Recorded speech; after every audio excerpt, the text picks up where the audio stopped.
बहुत समय पहले की बात है। एक गांव में प्याज मांगने वाली चुड़ैल का आतंक था। वो चुड़ैल रात होते ही गांव वालों के घर के बाहर जाती और उनका दरवाजा खटखटाती।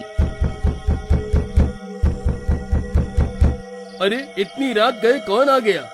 अरे ललिता, जरा देखना दरवाजे पर कौन है। फिर ललिता दरवाजा खोलने जाती है और खिड़की से झांक कर देखती है तो उसे बाहर एक औरत दिखाई देती है। आप कौन हैं? आप इतनी रात गए यहाँ क्या कर रही हैं?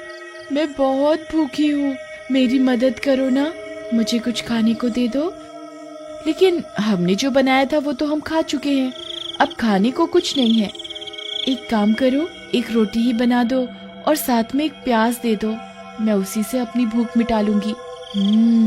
लगता है ये बेचारी बहुत भूखी है, रोटी और प्याज खाकर ही अपनी भूख मिटाना चाहती है। ठीक है, तुम यहीं रुको 5 मिनट, मैं तुम्हारे लिए रोटी बना कर लाती हूँ। फिर ललिता रसोई घर में जल्दी से उसके लिए रोटी बनाती है और उस रोटी पर एक प्याज रखकर उसे देने के लिए घर से बाहर जाती है। फिर जैसे ही वह उसे रोटी और प्याज देती है, वह औरत चुड़ैल में बदल जाती है।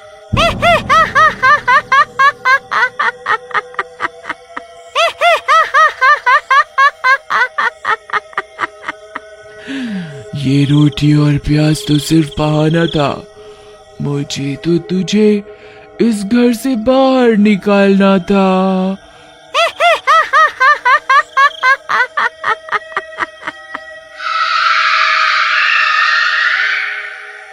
फिर वह चुड़ैल ललिता की आत्मा पर अपना कब्जा कर लेती है और ललिता बेहोश होकर गिर जाती है।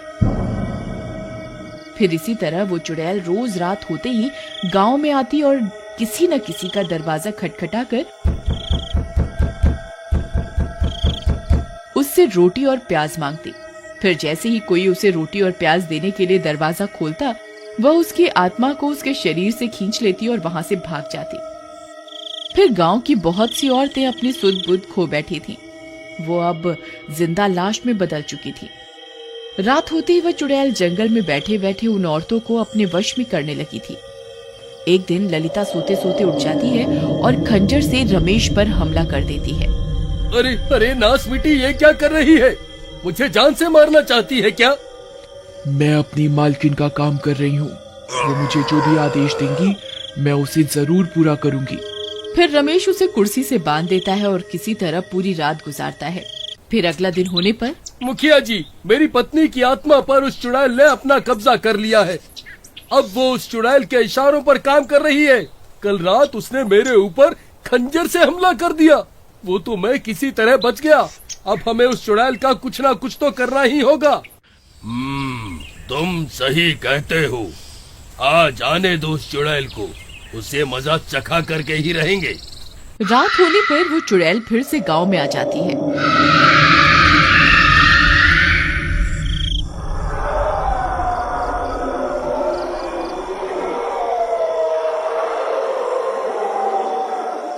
और एक गांव वाले का दरवाजा खटखटाने लगती है। मैं बहुत भूखी हूँ, कृपा करके मुझे कुछ खाने को दे दो। शिवा पहचान जाता है कि वो औरत चुड़ैल है। वह पहले से ही औरत का भेष बदल कर बैठा होता है। फिर शिवा उसके लिए रोटी और एक प्याज लेकर बाहर जाता है।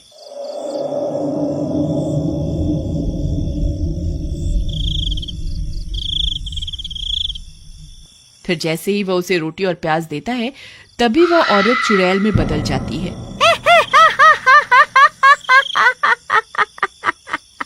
मुझे रोटी और प्याज नहीं, तेरी जरूरत है। अब मैं तेरी आत्मा पर अपना कब्जा करूंगी, फिर मैं इतनी शक्तिशाली हो जाऊंगी कि पूरी दुनिया की कोई भी ताकत मेरा कुछ नहीं बिगाड़ पाएगी। फिर वह चुड़ैल शिवा की आंखों में आंखें डालकर उसकी आत्मा को खींचने की कोशिश करने लगती है। लेकिन शिवा पर उस चुड़ैल का कोई असर नहीं होता। अरे ये क्या, मैं तेरी आत्मा को अपने वश में क्यों नहीं कर पा रही? ऐसा कैसे हो सकता है? क्योंकि मैं औरत नहीं, मर्द हूँ। तेरा यह काला जादू मुझ पर काम नहीं करेगा। तभी शिवा सभी गांव वालों को भी वहां बुला लेता है। सब गांव वाले हाथों में मशाल लेकर वहां पहुंच जाते हैं।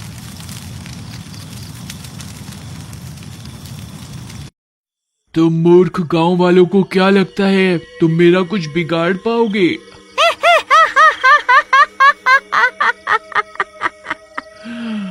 तुम मेरा कुछ नहीं बिगाड़ सकते। फिर वह चुड़ैल अपनी शक्तियों से ललिता को वहां बुला लेती है। ललिता की आत्मा चुड़ैल के कब्जे में होने की वजह से उस चुड़ैल के वश में होती है। ए गांव वालों, खबरदार, किसी ने मेरी मालकिन को हाथ लगाने की कोशिश भी की तो मैं उसका सिर उसके धड़ से अलग कर दूंगी। अरे रमेश भाई, अपनी पत्नी को कुछ समझाओ, वह ये सब ठीक नहीं कर रही है। ये चुड़ैल बहुत मुश्किलों से हमारे हाथ आई है, आज हम इसे यहाँ से बच के जाने नहीं दे सकते हैं। अरे प्रीतम, ये सब तुम क्या कर रही हो? अरे चल हट यहाँ से, मैं कोई तेरी प्रियतम नहीं हूँ। मैं अभी तुम गांव वालों को मजा चखाती हूँ। फिर ललिता रमेश पर हमला कर देती है।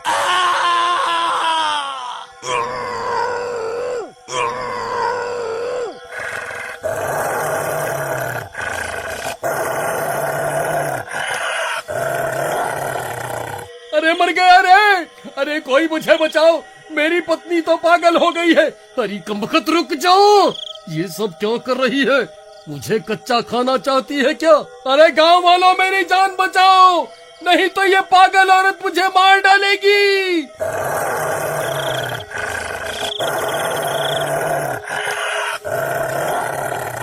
अरे मर गया रे!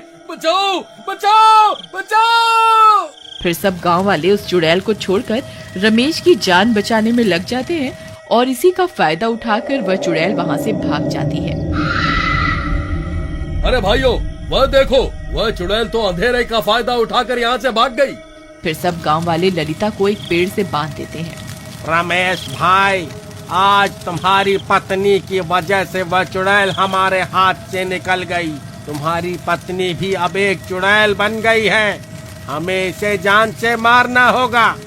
अरे तुम्हारा दिमाग खराब तो नहीं हो गया है क्या? मेरी पत्नी कोई चुड़ैल वुड़ैल नहीं है, बस इसकी आत्मा पर उस चुड़ैल ने कब्जा किया हुआ है।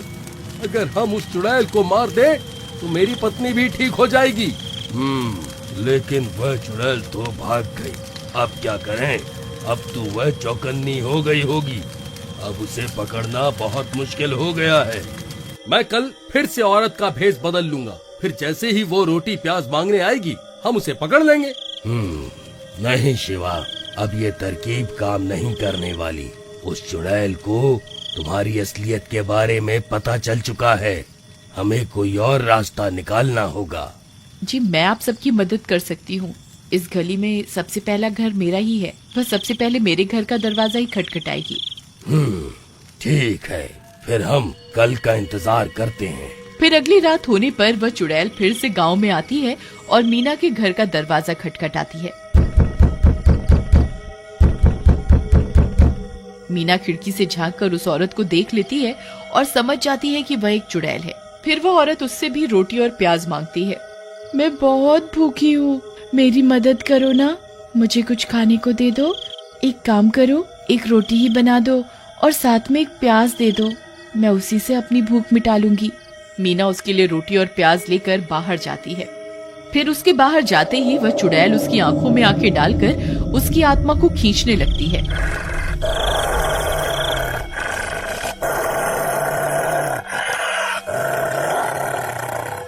तभी शिवा एक आईना लेकर वहां पहुंच जाता है और उस आईने को मीना के मुंह के आगे कर देता है। फिर चुड़ैल खुद की आत्मा को ही उस शीशे में कैद कर देती है।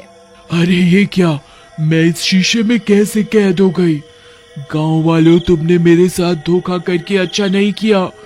मुझे एक बार यहाँ से आजाद होने दो, फिर मैं किसी को जिंदा नहीं छोड़ूंगी। फिर सभी गांव वाले भी वहाँ पहुँच जाते हैं। शिवा भाई, तुमने बहुत बढ़िया काम किया। शिवा भैया, एक काम करिए, इस शीशे को तोड़ दीजिए।